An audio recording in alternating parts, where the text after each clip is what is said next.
Avec l'augmentation de l'espérance de vie, l'ostéoporose est en plein boom. Cette maladie est responsable de 130 000 fractures par an, dont 50 000 cols du fémur. Près d'une femme sur deux sera victime d'une telle blessure, le plus souvent très handicapante. Mais il est possible de prévenir de tels accidents, notamment grâce à l'ostéodensitométrie. Cet examen totalement indolore permet d'évaluer la densité minérale osseuse. Si elle est trop faible, le risque de fracture est élevé et il faut initier un traitement préventif. Après plusieurs années d'attente, l'ostéodensitométrie est enfin remboursée. Le ministre de la Santé, Xavier Bertrand, a tenu ses promesses.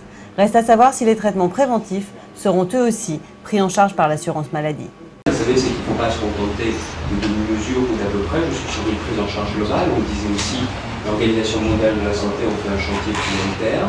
Nous avons aussi les laboratoires qui investissent dans la recherche parce qu'on sait pertinemment que si on ne fait rien, les victimes de l'ostéoporose vont être multipliées par 3 d'ici 2050. Donc voilà pourquoi il faut agir dès maintenant. Première étape aujourd'hui avec la prévention, notamment avec l'ostéodensitométrie.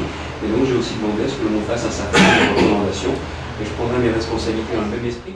Pour l'heure, les femmes dont le risque d'ostéoporose est important devraient bénéficier d'un examen et les personnes à haut risque de fracture pourront être prises en charge avant la casse.